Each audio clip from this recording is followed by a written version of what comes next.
On Monday, Mike Macdonald hinted there could be competition still ongoing both in the backfield and at linebacker, but could there be a third position where a change is coming soon on Seattle's defense? We'll be taking a deep dive into a difficult conversation that may be coming from Mike Macdonald and company at the cornerback spot. Coming up next here on our Tuesday edition of Locked On Seahawks.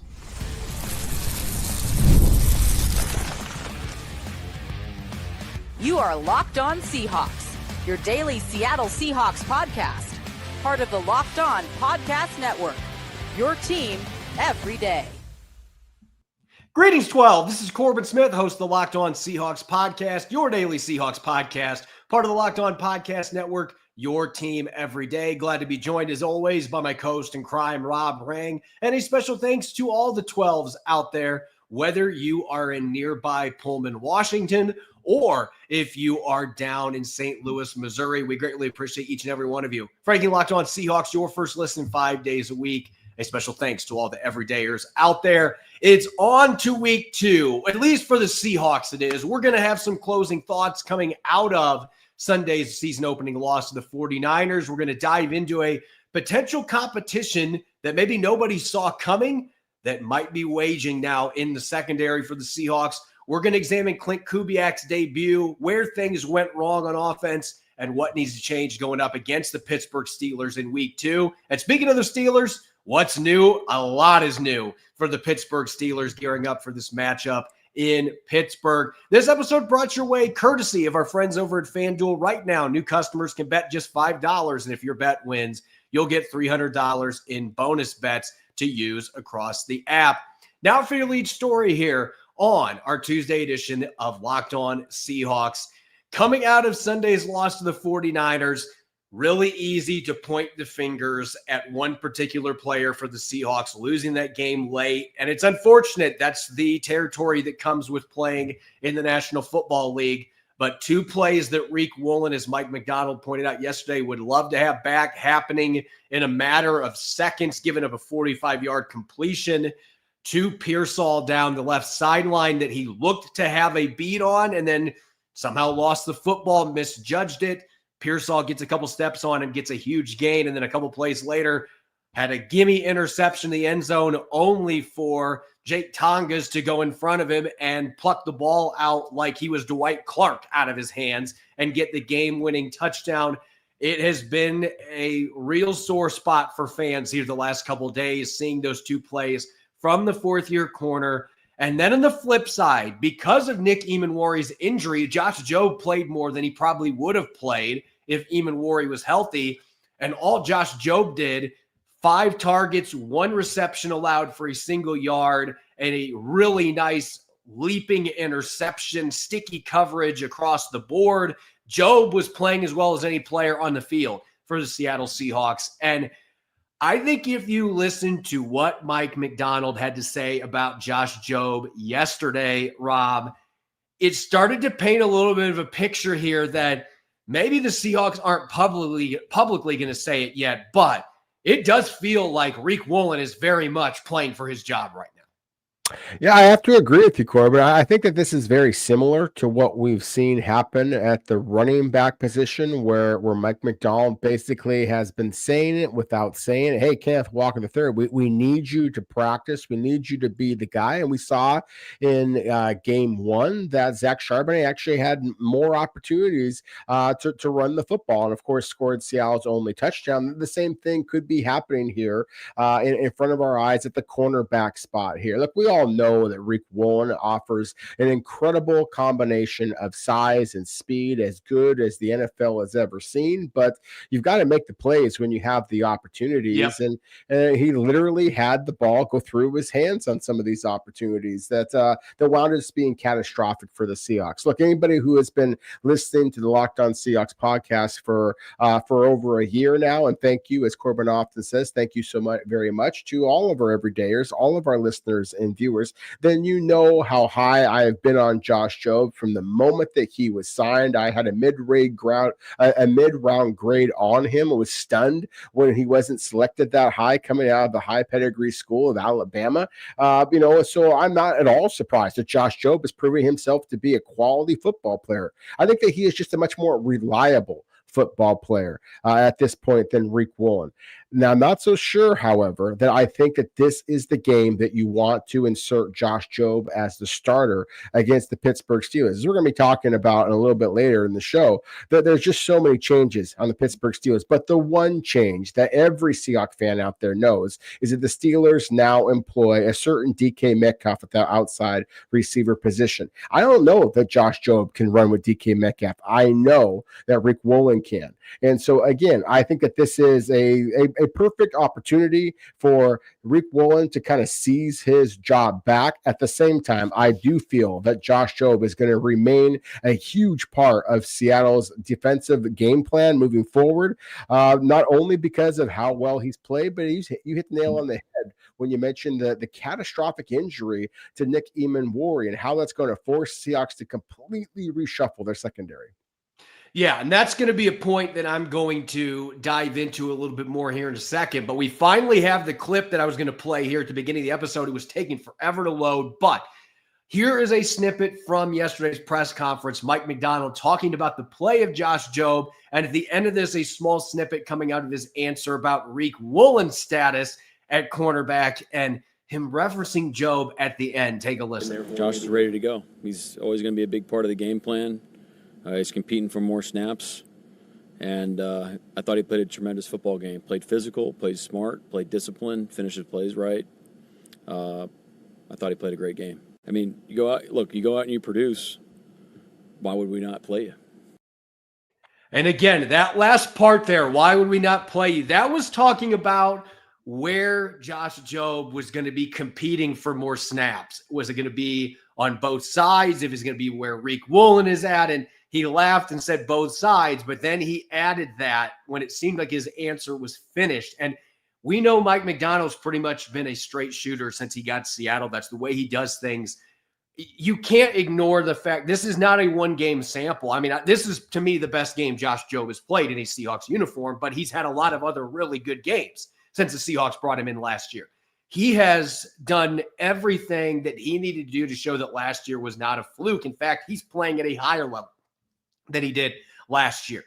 And Riq Woolen, I think the thing that is frustrating to fans, and I think it's equally frustrating to coaches too, is he had that incredible pass breakup against Pearsall earlier in the fourth quarter that I don't know that there's another corner in the NFL that makes that play because of his speed and his length and just how rare it is.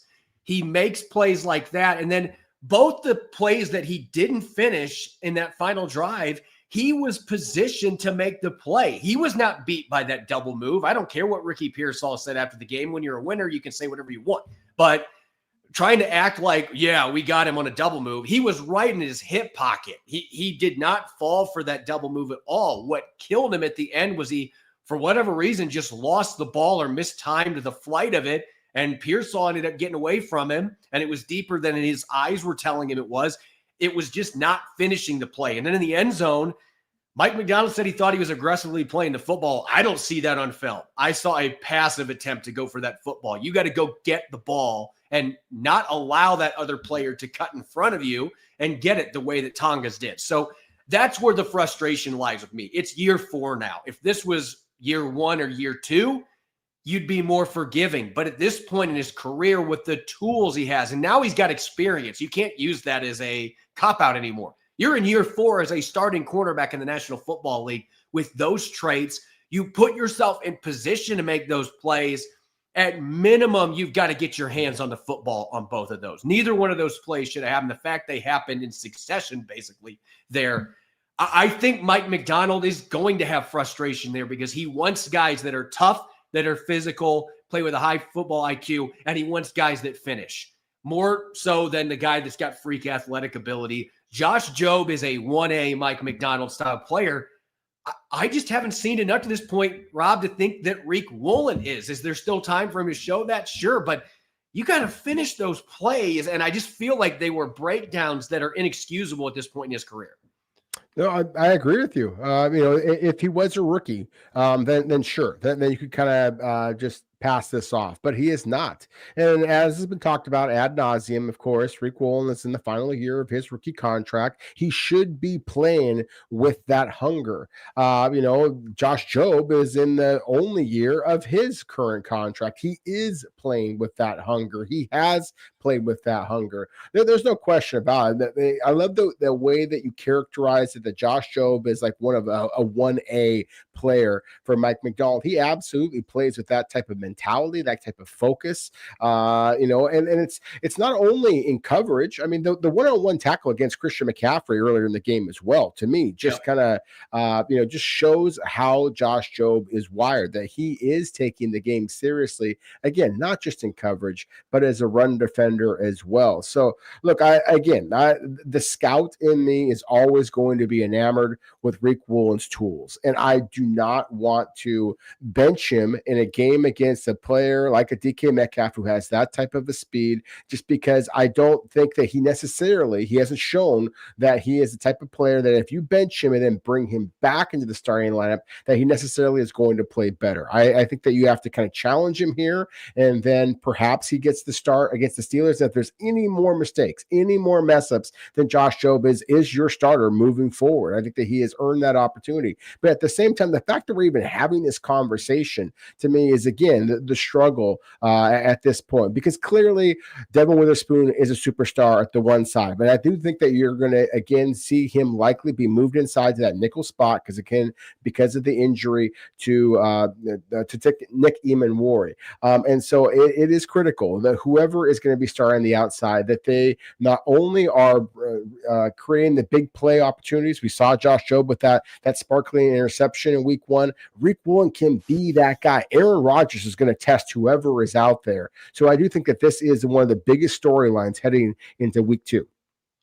And we'll see what ends up happening this weekend. I am in agreement with you on the speed factor here going against Metcalf, that maybe this isn't the week. And look, you're a nickel, you're going to have Woolen out there right now anyway. Jobe's going to be the other boundary corner, and Witherspoon's going to be playing inside. So that kind of makes it a moot point right now until he continues to struggle. And then you might say, do we put Shaquille Griffin in there? Or do we put Nehemiah Pritchett? Like, do we make a move there to put somebody else in the lineup if he's not getting the job done? So it is crunch time. You got to challenge him and see what happens moving into week 2 and beyond. Up next, we're going to switch gears to the offense.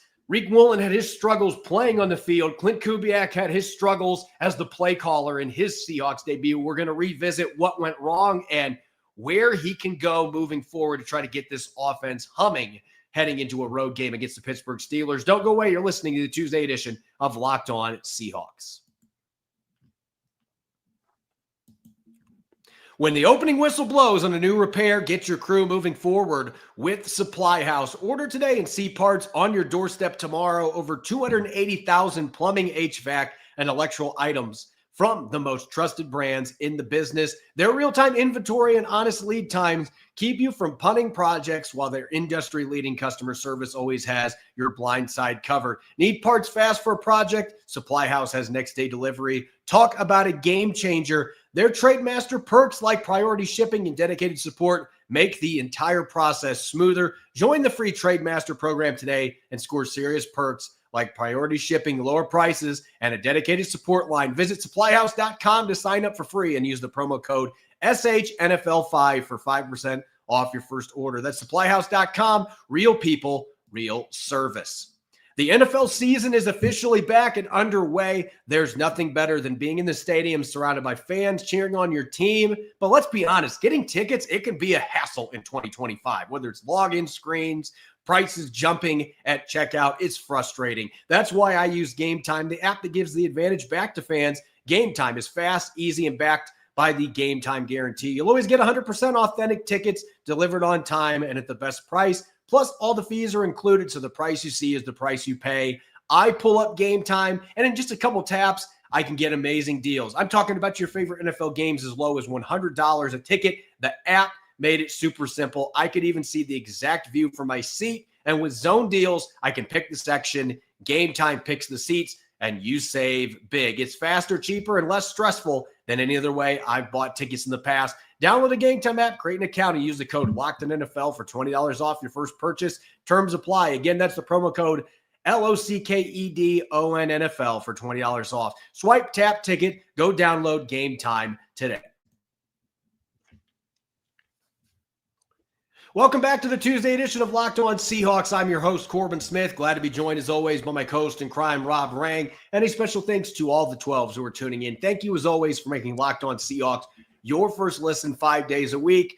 We greatly appreciate it. There were several reasons why the Seahawks came up just short in their 17-13 loss to the 49ers. But maybe the biggest reason that this game didn't go Seattle's way at Lumen Field, at least from a holistic perspective, it was a disappointing, underwhelming first game for Klint Kubiak's offense. With some of the hype that we had coming out of the preseason, with the players they had brought in, and just some of the opportunities that they had that they ended up not taking advantage of, whether it was fumbles past midfield, the fumble by Darnold at the end of the game with his lineman being blocked into him, some penalties that they had, they weren't able to take advantage of things. And certainly it put Klint Kubiak under the microscope after his first game. And I'm going to say it again. I said it yesterday, Rob. It's one game. I think that overreacting to it, there's too many people out there that are saying, oh my gosh, it's Ryan Grubb 2.0. And in some ways it did feel like that. But that went against what we have seen from Klint Kubiak in the past. I think sometimes you just got to look in the mirror and get back to what you do well. But there were a lot of things that were making me scratch my bald head over the course of this game, just wondering what Seattle was doing from a game planning perspective, most notably 2 play action pass calls. And really only one of them was a play action pass because the other one, Darnold scrambled for 5 yards. He did get the first down. They were both successful. He had a 20-plus yard throw to Jackson Smith-Njigba on the only play action pass that Darnold attempted. 8% play action rate was easily the worst in the NFL this week. I'm not asking Klint Kubiak to call play action 40% of the time and be atop the league, but 8% when you are trying to prioritize the run game and they had some effective runs sprinkled in there and didn't take advantage of it, that to me was the biggest misfire in this game plan and the way that it unfolded for Klint Kubiak. Yeah, he took the words right out of my mouth there. I mean, the lack of play action passing for a team that was clearly prioritizing running the football was just shocking to me. Look, it's not like the Seahawks were absolutely horrific in running the football. They were effective enough, and they were effective enough in protecting the quarterback. Obviously, we all know the way that the game ended with Abraham Lucas getting pushed back into Sam Darnold. Nick Bosa, heard of him, pretty darn good football player, made his presence felt at the critical moment in the game. These things are going to happen, but otherwise, the Seahawks, Corbin, only gave up 2 quarterback hits in this entire game. They had 8 quarterback hits on Brock Purdy. So again, there was pass protection. There was a clear focus on running the football. You have some dynamic wide receiver talent. Sam Darnold threw an absolute strike for a 40-yard pass that put the Seahawks in position to win the football game. So, and the Seahawks ad nauseum have been kind of talking about, one of the skill sets that Sam Darnold offered that they were so excited about was his accuracy on play action passing. To not take advantage of all of those things in this first game was just, again, shocking to me. I thought it was malpractice.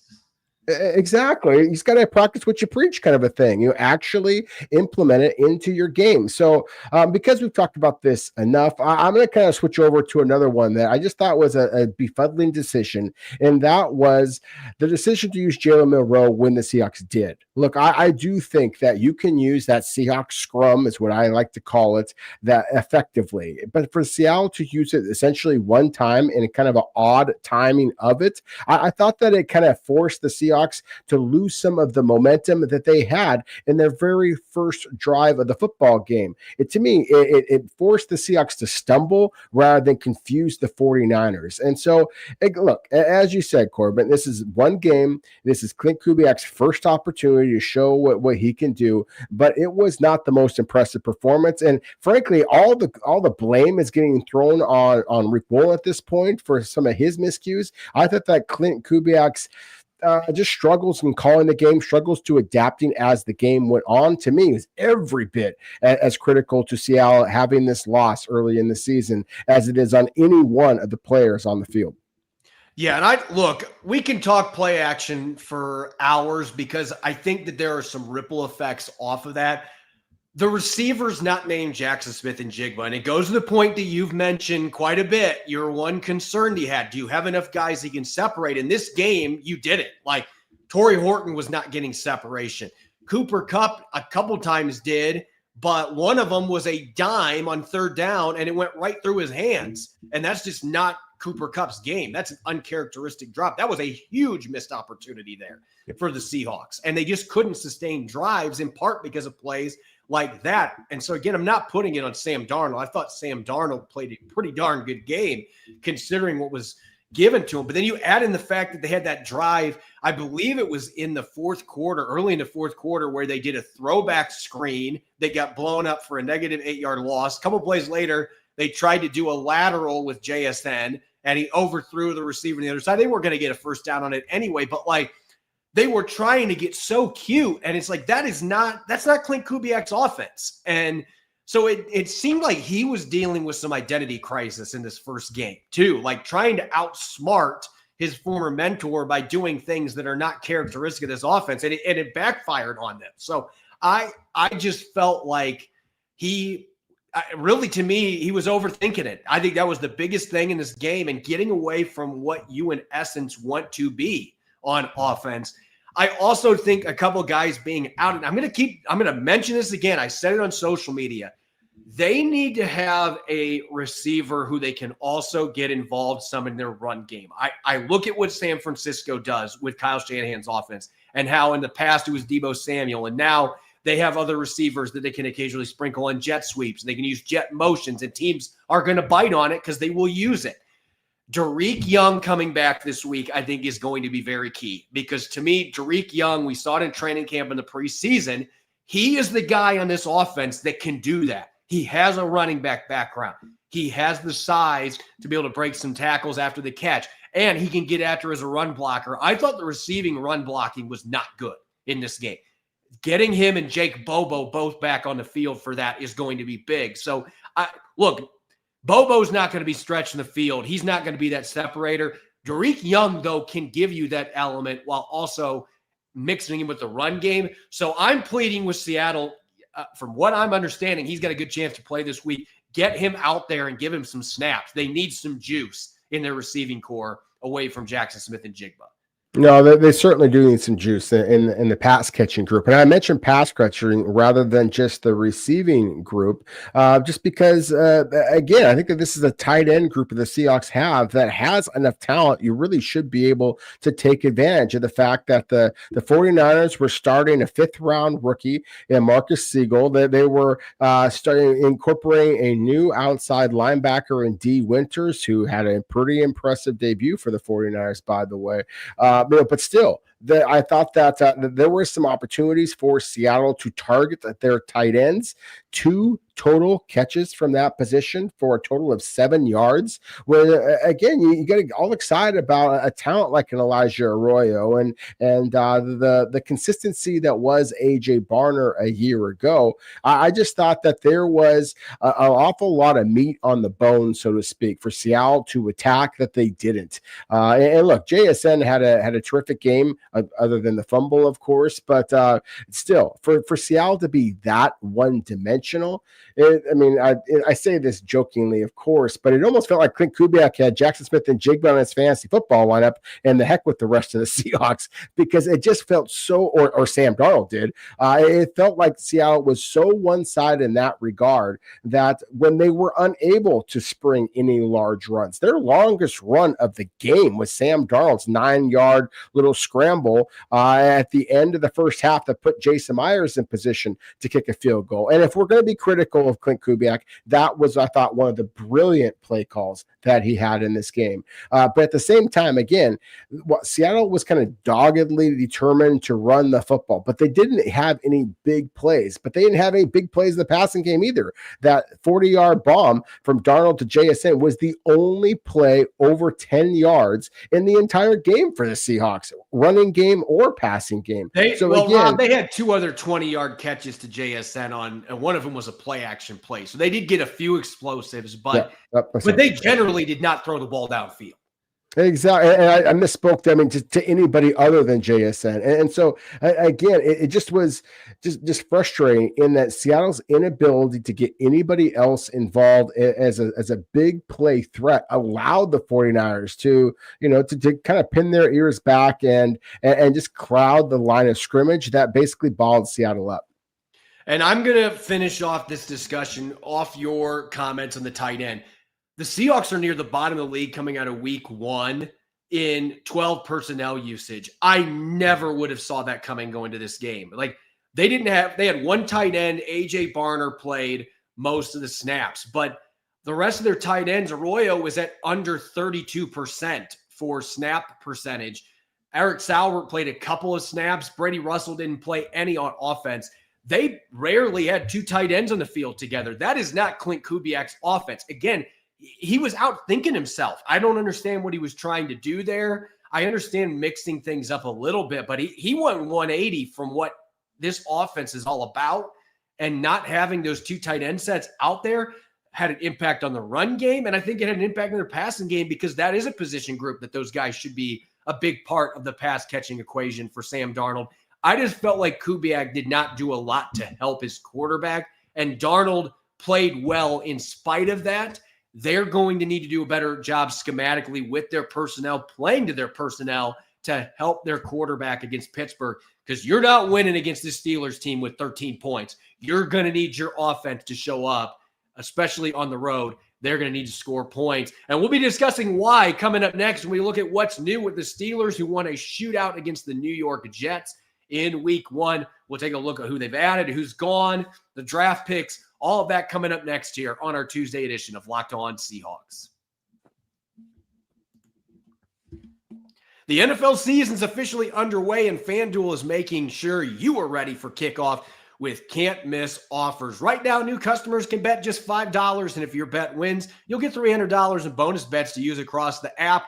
I love using FanDuel because it fits however you like to bet. Player props, such as how many touchdown runs Zach Charbonnet will have against the Steelers, building a same-game parlay with multiple prop bets for opening weeks, and even jumping in live as the action unfolds. It makes every game more exciting, whether you're watching your team or just keeping an eye on your fantasy lineup. It's quick, it's easy, and it's the best way to add a little more spice to your Sundays. So are you ready to play? Download the FanDuel app now by visiting FanDuel.com to get started. That's FanDuel.com to place your first $5 bet.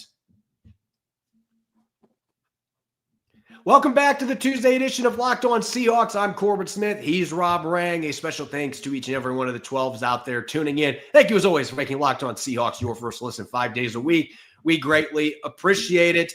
It is on to week 2. Seahawks with their road opener coming up in Pittsburgh. And, Rob, this has been a place the Seahawks have not enjoyed playing over the years. A lot of losses in Pittsburgh. Most recently, they had that overtime loss. Geno Smith fumbled when they were marching downfield. Looked like they had a chance to win the game. It has not been a fun place for the Seahawks. Not that they play a ton in Pittsburgh being out of conference, but it's not been a fun place to play. And this is a Steelers team that going into the year was a curiosity for me for many reasons, but most notably because of the quarterback situation. We know how much Aaron Rodgers struggled last year with the Jets. A lot of people feeling like he's done, he's washed up.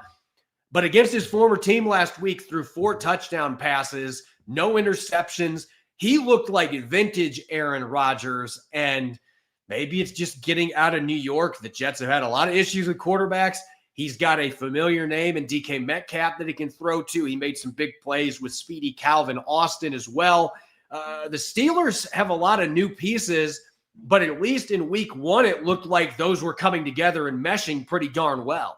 Yeah, it was very impressive performance by the Pittsburgh Steelers, at least on the Pittsburgh's offense. So their defense gave up an awful lot of points to a very different New York Jets squad that, of course, had a former Steelers quarterback in Justin Fields manning the ship there at the quarterback position. So that was, in my opinion, the most entertaining game of a spectacular week one of the NFL season. Look, there's so many new faces on the Pittsburgh roster. I think we just kind of got to start going through some of these guys. I mean, obviously, Seahawks fans are going to be very familiar with Aaron Rodgers, talked about, and of course, DK Metcalf. The tight end, Jonnu Smith, I think is also a significant addition.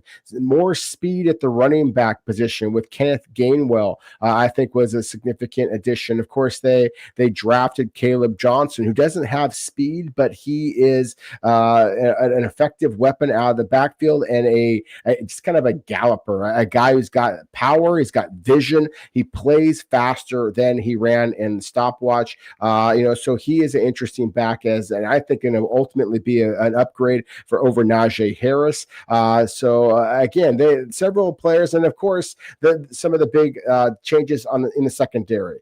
The trade for Jalen Ramsey, they trade away Minkah Fitzpatrick, they bring in the corner Darius Slay. This for so long, Corbin, has been a Pittsburgh defense that was known more for its front seven. And of course, they still have TJ Watt out there. But at the same time, it's the secondary now of Pittsburgh that I think is going to be interesting and something that it'll be fascinating to see if Klint Kubiak, Sam Darnold, and the Seattle's pass catchers are going to be able to exploit. Yeah, and the Steelers, that was one of the other reasons I was really intrigued by them going into the season, because Minkah Fitzpatrick was viewed by many as one of the better safeties in the NFL, and to send him back to the Dolphins to bring in Jalen Ramsey, who is now playing kind of that star position where he is playing safety and corner as kind of a hybrid for them. And then Darius Slay being an older corner as well. They definitely got older in the secondary, but they got better, and they've got some proven vets that also have moxie. We know that Jalen Ramsey has got swag for days. Darius Slay has got swag for days. And that was something that's kind of been missing in that secondary for them. Minkah Fitzpatrick's kind of more of a quiet assassin. And so, look, they gave up a bunch of points to Justin Fields and the Jets last week. The defense has got some serious question marks, but they also have some guys that came through and came up with some big plays in that game when they needed to. And it feels like they're going to be a group that, as they mesh, they're going to get better, particularly with all those new faces in the secondary. But I still think that everything starts with that offense. Being able to come back and win that game, they did benefit from that fumbled kickoff that gave them short field. And that's really what won them this game, because the defense wasn't getting stops. I mean, Justin Fields was throwing the ball up and down the field on him. They were running the ball effectively. So this feels like a Steelers defense that they've got some flaws. They've got some things that they've got to get cleaned up, but they certainly got some name recognition on that side of the ball. Cam Hayward in the trenches as well, still a very good player. Offense seems to be where they are going to win games, and they're going to have to hope that Aaron Rodgers keeps finding that fountain of youth and playing like the guy that they saw somewhere close. They don't need him to throw 4 touchdowns every single week, but playing close to that. And he's got weapons. He already seems to have a decent rapport going with DK Metcalf. Calvin Austin got a lot of touches last week. The tight ends that they have, Jonnu Smith, Freiermuth, I mean, they've got weapons for Aaron Rodgers. The run game was pretty ineffective last week, but they were able to throw the ball up and down the field. The Seahawks are going to have to try to take that away and force them to try to get their running game going. But certainly a lot of name recognition now on this offense with some stars that came to Pittsburgh, some at the end of their career, some in the middle, like DK Metcalf. But they've got a lot of interesting pieces that they put together, and early returns, at least on offense, look pretty darn good. They certainly do. And what I'm curious to see is, again, as we talked about on the defensive side of the ball, how the Steelers, it's now about name recognition in the secondary rather than just the dominating play along the trenches that we have known. I mean, that's why they've been nicknamed Blitzburgh for an awful long time, all throughout the 18 seasons in which Mike Tomlin has been head coach. I do think that on the offensive side of the ball, again, it's going to be kind of more of the skill position talent. And so it's going to be a fascinating matchup. We talked about it all throughout the show. Whether it's going to be Josh Jobe or Riq Woolen and Devin Witherspoon, obviously they're going to be some mixed matching of all of these type of corners, but how are they able to match up against the Steelers? And I mentioned earlier, one of the takeaways, the more friendly takeaways for fans of the Seahawks from the game against the 49ers was how Seattle was able to get the 8 hits on on Brock Purdy, excuse me. Brock Purdy is a much more, of course, dynamic athlete than Aaron Rodgers at these stages of their relative careers. And that's one of the things that Pittsburgh has tried again to boost their offensive line. But I was not impressed by just the overall talent level of their offensive line against the Jets. I thought that was where the Jets might be able to steal that victory. I do feel confident that Seattle is going to get some pressure on Aaron Rodgers. So look, everybody's going to focus in on Aaron Rodgers and DK Metcalf in this game for obvious reasons. But I think that Seattle actually could be the more physical, more effective team in the trenches. And that's why I think that this is going to be a game that Seattle can go into Pittsburgh. And while it's been a house of horrors from in the past, not necessarily in 2025. And we are going to dive into the matchups tomorrow. So it's a perfect segue into tomorrow's show. As always, you can follow me on X and Blue Sky, Corbin Smith NFL. You can follow Rob at Rob Rang. Make sure to subscribe to Locked On Seahawks on YouTube or wherever you listen to your podcast to make sure you don't miss a single episode. We'll dive into all those key matchups on Matchup Wednesday tomorrow, and maybe a little bit more discussion about the potential revenge game for DK Metcalf, that matchup going against Seattle's cornerbacks, which it remains to be seen how they're going to distribute those reps. We shall see on Sunday, but we're going to start digging into it tomorrow. Make sure to listen in and enjoy the rest of your Tuesday. Thanks for listening. Go Hawks.